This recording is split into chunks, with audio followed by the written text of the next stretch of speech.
So I guess everyone has seen in the news that Jessie Nelson's lovely twins have been diagnosed with a condition called SMA1. To be honest, I've been putting off doing a video about this. I've had so many people contact me about it because this is ultimately a family going through a really difficult time. Receiving a diagnosis of a long-term condition for your child is never easy, but a condition like SMA1, which is going to lead to disability and is usually life limiting, it's just, no one can imagine. It's never happened to me. I've lived alongside people receiving really, really hard diagnoses my whole life, but I would never pretend to truly be able to understand it. However, it's clearly hit a nerve with the public, and it's also throwing up issues that I talk about all the time, that we fight for all the time. And it is sad to me that Jessie is having to spend, or she's spending this time advocating for early diagnosis of conditions like SMA1. It shouldn't have to be the case.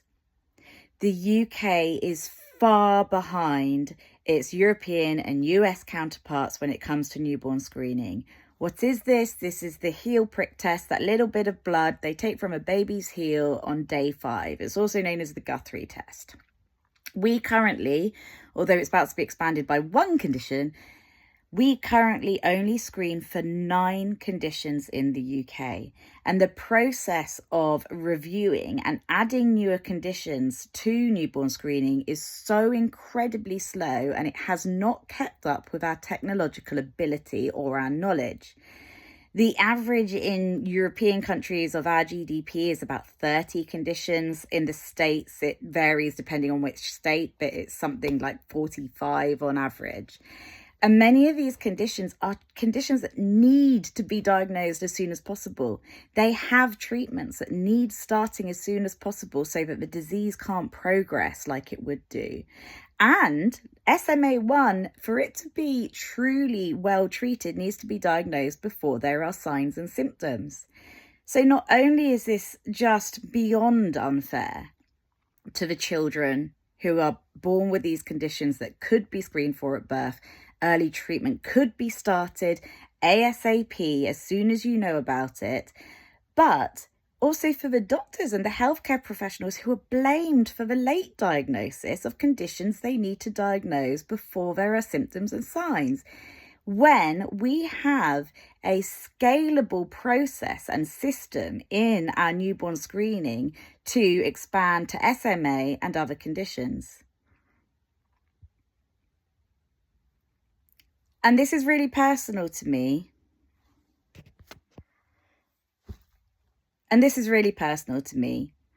My childhood was spent by my family and other families that I know striving towards a treatment for the condition that my brother had and other related conditions. My brother had MPS too. He died in the 80s. And back then, when the charity started, the tagline was "Care today, hope tomorrow." There was no treatment. Back then, we didn't have the genetic understanding. And yet today, we know about the genetics. There's been a treatment for a decade, but it's not on newborn screening. Those children have to wait to get sick before they're diagnosed. And what I think about this is that it used to be care today, hope tomorrow. Now there's hope, but do people care enough to take action? And so what does this mean for families? It means that parents go not believed because clinicians are taught rare things are rare, common things are common, and there's this unbelief that the UK is a pioneer in rare disease. So of course, if there's treatments, wouldn't there be screening for it? No, there isn't. But nor are GPs resourced enough, trained enough and equipped enough to pick up all of these rare conditions. And again, even if they could, the treatment needs to be started before signs and symptoms. So it is absolutely imperative that we are screening for conditions like SMA, for conditions like MLD, for conditions like MPS2, because otherwise these children are going on a diagnostic odyssey that is costing them time. I think the real kicker for me is, what does that mean when these conditions are inheritable? What that means is the first child goes through a diagnostic odyssey, and during that time their disease progresses and they have a worse chance in life. Their outcomes aren't going to be as good. They get diagnosed, they start treatment. Okay, that's good. What about the next child who has that condition? Because their older sibling went through that diagnostic odyssey, they're going to start that treatment earlier. They're going to have better opportunities. Their disease isn't going to progress as well. So within families, we are building in this unforgivable inequity. I cannot imagine being a parent of 2 children.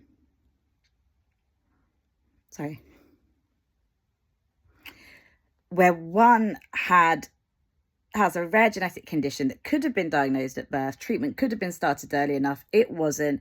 They've had to go through all of this stress to get a diagnosis, and then the second one gets diagnosed earlier, meaning that one of your children has a better chance in life than the other. I just can't deal with that.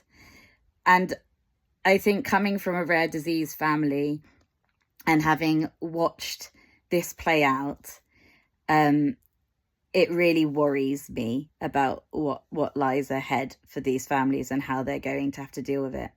And this is new, because in the past there weren't these treatments. So there was this equity of, there wasn't treatments, there was supportive care.